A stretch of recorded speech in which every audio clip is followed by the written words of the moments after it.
Hi, everybody. Today is Monday the 11th. I guess we'll call this the Ellen and Bruce show for today. We were having a little trouble getting ourselves going with technology right here, but hey, we made it. This is probably about our sixth week that we've been talking about the many faces of fear.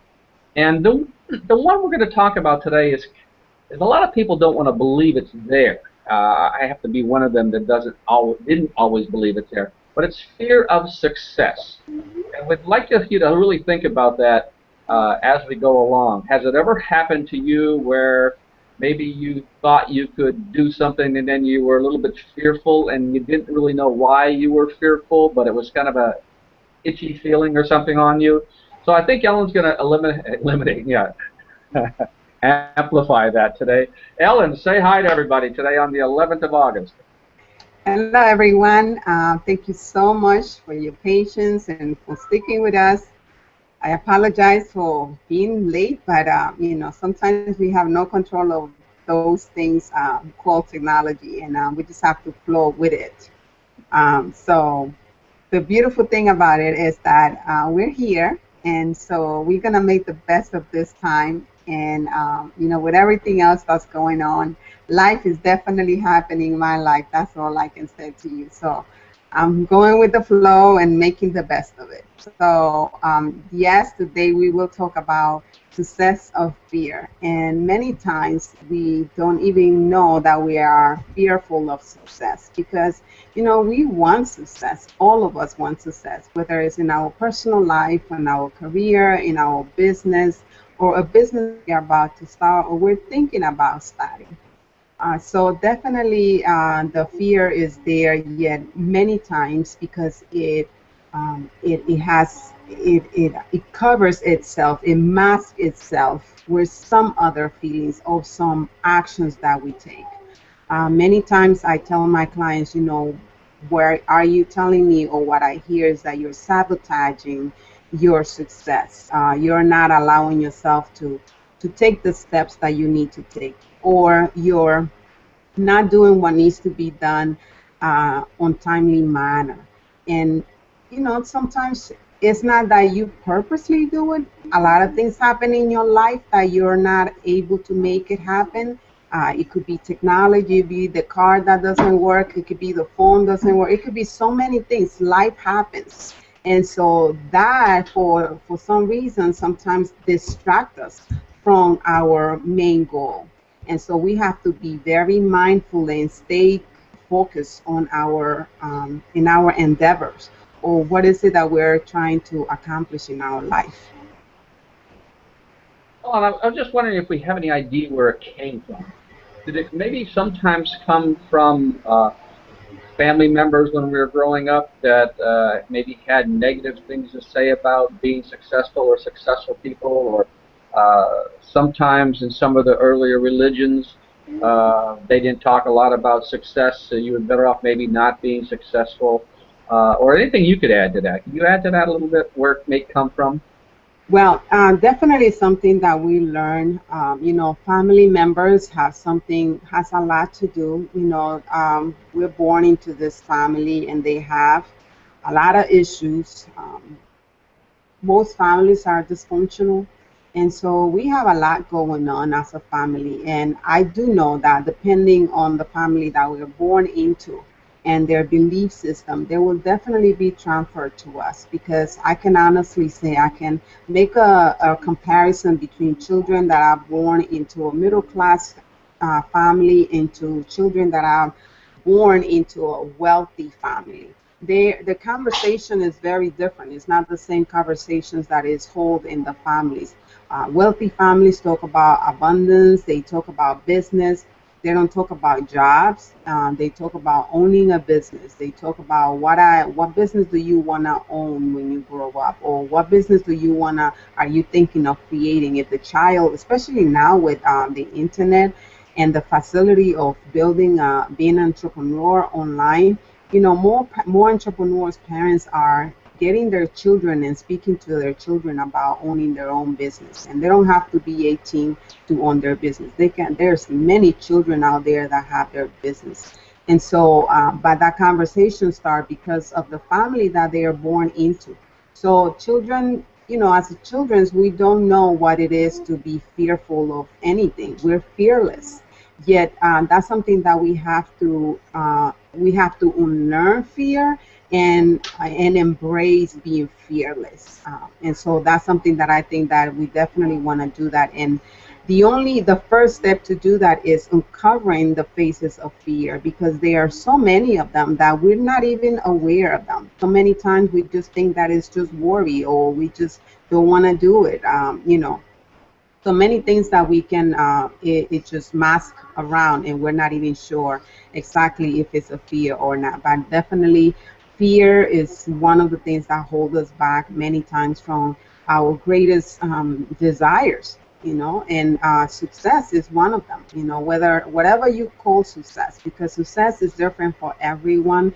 Yet I believe that having success is having a joyful life, peaceful, and achieving a abundance in your financial abundance, depending on what financial abundance means to you. So what I'm getting here, Ellen, is that maybe back Please.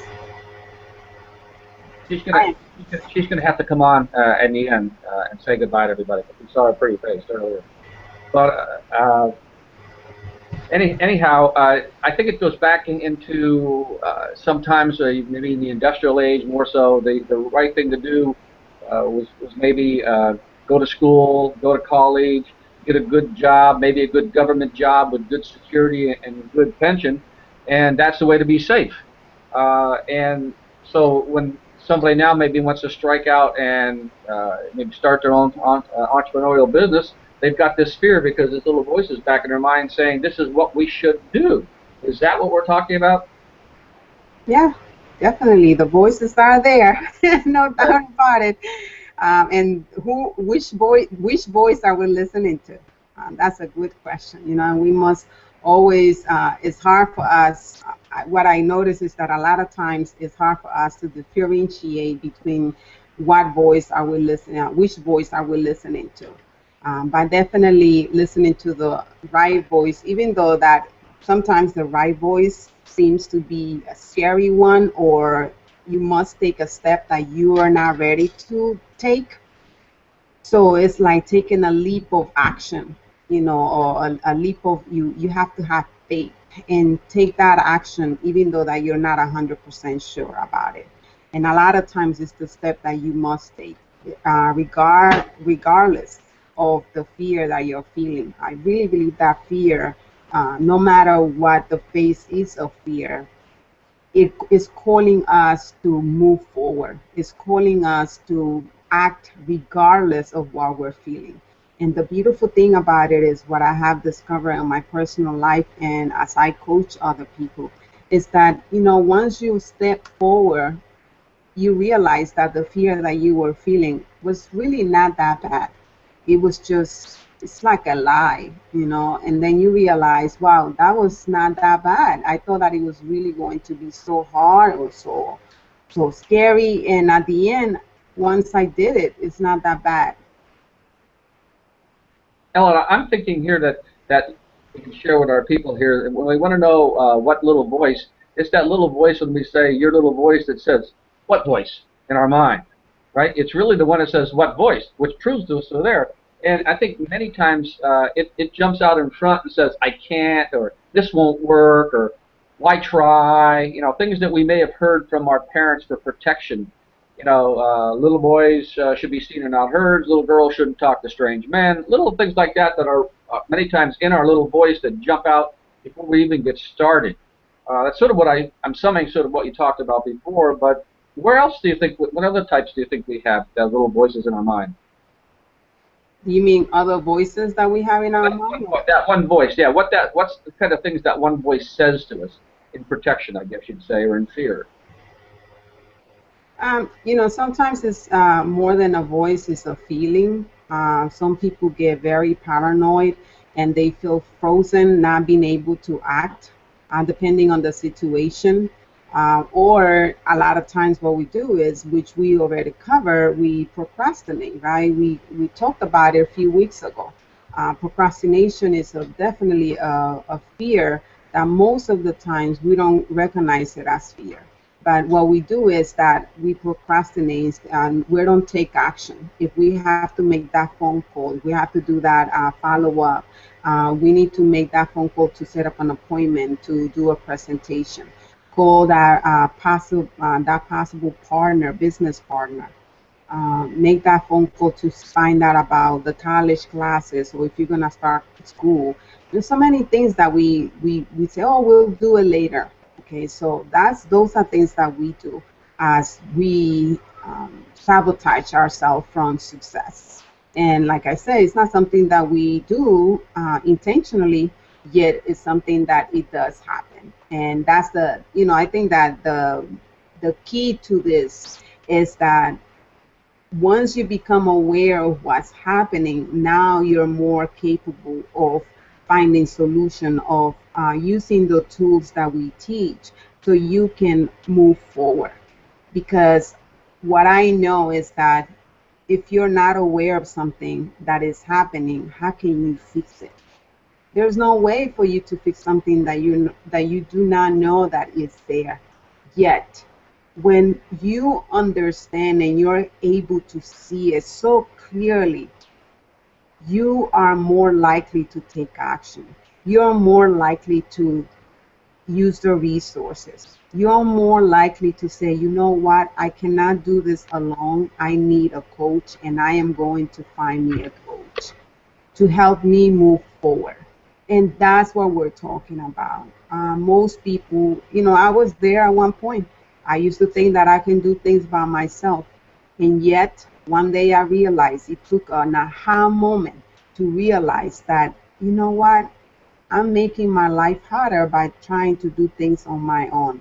And so I'm here to tell you that a lot of people, and the more I coach people, the more I realize, gee, I was not alone. I thought this was just me. But the more I coach people, I realize a lot of people have this thing that they think that they have to do things alone. And a lot of times too, you know that you need to do something, yet you don't do it. Why you don't do it? What's stopping you from doing it? Okay, so that's what we're talking about, the many phases of fear. Because once you understand what is stopping you, now you can move forward. So, and a lot of times, what I have to say to you is that many times I have discovered, and my clients discover, that they're not aware of them, and a coach will, because it's outside the box, is able to see more clearly your fears and then bring it to your attention. And with that, you realize, oh, wow, I didn't realize that. That is true. I do that. Now I get it. You see, so it's about having awareness to be able to come back or to overcome whatever's stopping you from going forward. Ellen, do you think that one way to see that maybe you're doing it is to look back? I think of people who maybe are older in life to say, gee, way back when I should have invested in real estate, or I should have maybe bought this property, or I should have changed jobs. Things like that, that they look back and say they should have, but at the time, they procrastinated, or they had little reasons why. I got a family, I got to have this, I got this, and like that. You think that's one way to look at it, to see if that maybe you look back and see things, hey, this was a good idea, but I didn't do it? Would that be a way to maybe see that you're doing it that way?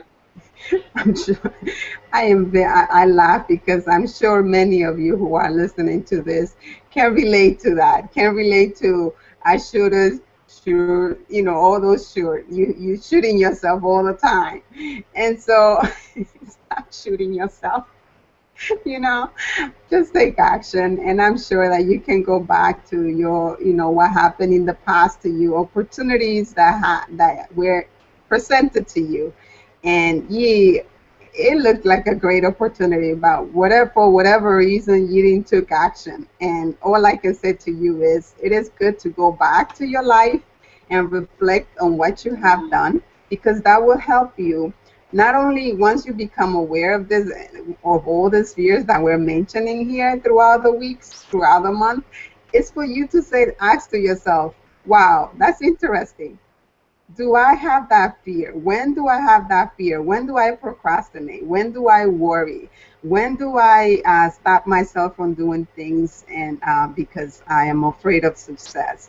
How do I sabotage? What do I do to sabotage myself? You know, those are questions that you want to ask yourself and allow yourself to get your inner voice to answer those questions. And not only that, but go back to you, what has happened to you in the past whenever you have wanted to maybe change a career, get a new job, start a new business, or go for an opportunity that was presented to you, a business opportunity that was presented to you. And while you were looking at that opportunity, it looked so wow, that looks so promising. I know I can do it, but yet when it's time to take action, you didn't take action. I don't know what stopped you. So the idea is that we are working on bringing awareness to you by bringing all the spaces of fears. And so you can recognize one of them or two of them and help yourself. Okay. And if you're not able to help yourself, know that I'm here to help you. Okay. I can only help you if you reach out to me. I'm not able to help you if you don't reach out to me. And the best thing about it is that I'm able to give you a complimentary session to see if we can work together. Because I do know that we have to be able to work together. And if we can work together, I have no problem with giving you a referral to work with someone else. Because I really believe that there has to be this flow, this energy between us that you speak and I can get exactly what you're saying so I can help you. Because all I want is to help you find the answers within yourself, whether it's for your business, for your career, for your professional, or for your personal life, whatever it is, you know. I believe that I have the gift to do it, and those that have been able to get my services are, you know, are out there to attest to that. Well, I think I'm going to call this woulda, shoulda, coulda, right? If you look back, woulda, shoulda, coulda, and if you all out there think you're crazy, like sometimes I thought I was crazy, why don't you get in touch with Ellen and maybe she'll prove to you that you're not crazy, you know, that you're just as sane as everybody else. Before we sign off, I'd like to see the little lady back there that we popped her head up before. Let her say goodbye to us, okay, Ellen? I don't know where she's at. She left. She left. We saw her early on. I wanted to see her say it again. We see her pop it up. Well, in that case, I'll say goodbye, and Ellen, why don't you say goodbye? Goodbye, everyone. I just want to make sure that I do mention one last thing, and that is that next week I'm going on vacation, and next Monday we will not be here. And so, you know, I will see you until the following week, and look forward to speaking with you. But yeah, you can send me your comments, your emails, and remember to share this video with your friends, share it on your social media, and I thank you for everything. Bye bye.